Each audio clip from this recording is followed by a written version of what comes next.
Innovation is using your imagination to go to places that people haven't visited before. It's really taking something that might be familiar and then transforming it. One of the most remarkable theater creators of all time, Julie Taymor, is an innovator, Obie, Tony, and Emmy Award winner who is known for directing and designing for Broadway, film, and opera.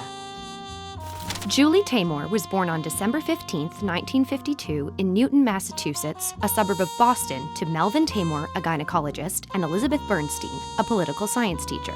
But young Julie wasn't interested in following in her parents' footsteps. She showed an interest in theater.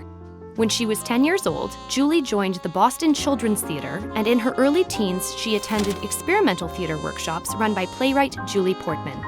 Here, she learned the art of creating theater from scratch by using personal experience as primary inspiration. This was called living theater. When she was 15, Julie spent her summer in Sri Lanka and India. She lived with local families through an international education program to help teens learn about different cultures. That summer, she caught the travel bug.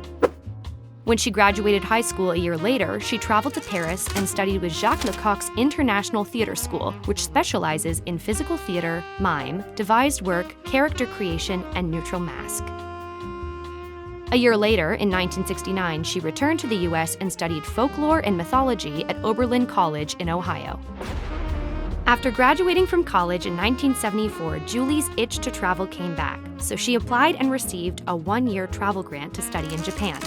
She studied Japanese bunraku puppetry and traditional Japanese theater, and then flew to Bali, Indonesia, where she learned the art of shadow play. She planned to stay in Indonesia for 3 months, but ended up staying for 4 years. Whilst there, she received additional funding, which allowed her to start her first company, Teeter Low. With an ensemble of international puppeteers, musicians, dancers, and actors, Julie developed her first 2 theater pieces, Way of Snow and Tirai. After her success in Bali, Julie moved to New York City. Her first order of business was to remount her shows off-Broadway, and lo and behold, they were a hit. Andrei Serban, a well-respected Romanian-American director, saw Julie's work and asked her to collaborate. Together, they created a theatrical version of the fairy tale The King's Stag for the American Repertory Theater. Not only was Julie's creative life flourishing, but romance was blossoming too. She met composer Elliot Goldenthal in 1980, and the two became life partners and artistic collaborators. One of their first projects together was the original musical Liberty's Taken, a cheeky retelling of the story of the American Revolution. Their production of Juan Darien, a carnival mass based on the Uruguayan short story, earned an Obie Off-Broadway Award for Best Direction. During the late 1980s and early 1990s, Julie started directing Shakespeare plays and operas. These included The Tempest, The Taming of the Shrew, and Titus Andronicus at Theater for a New Audience in Brooklyn, New York, and Oedipus Rex, The Magic Flute, Salome, and The Flying Dutchman for opera houses around the world. These productions all included, puppetry and/or masks. As always, these visual tools created magic on stage and enchanted audiences with groundbreaking design. In 1997, Julie was asked to stage Disney's The Lion King on Broadway. This was a surprising choice, given how her previous work was dark and visceral, quite the opposite aesthetic to the whimsical and sentimental style of Disney animation. However, she won over the Disney executives with her innovative use of life-size puppets.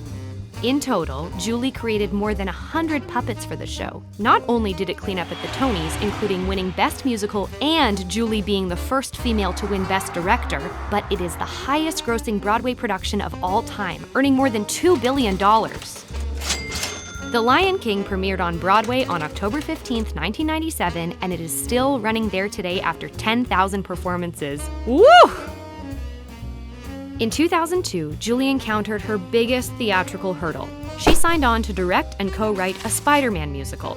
You know, that guy who shoots webs and swings from buildings? Spider-Man Turn Off the Dark would be a highly ambitious technical show, with music composed by Bono and The Edge from U2, with superstar producer Tony Adams at the helm. What could go wrong? Well, a lot. 2 days after contracts were signed, Mr. Adams died of a heart attack. This was just the beginning. The production kept getting delayed, running up a $25 million deficit before it even hit the stage.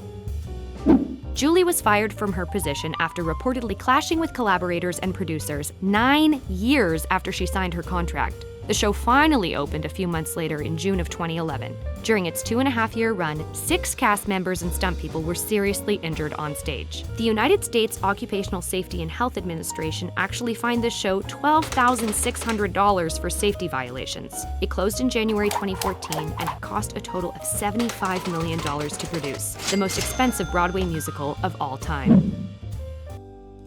After a long hiatus, Julie returned to directing Shakespeare on stage with her remarkable 2013 production of A Midsummer Night's Dream at Theatre for a New Audience. She then helmed a production of Grounded by George Brandt, a one-person show featuring Anne Hathaway as a fighter pilot at the Public Theatre, and then M. Butterfly, starring Clive Owen. Gone were the large puppets and masks for these shows, but her colorful and imaginative staging have remained as striking as ever. Today, the spectacular Julie Taymor lives with her partner in Manhattan, and we look forward to her next adventure. No doubt it will be utterly astonishing.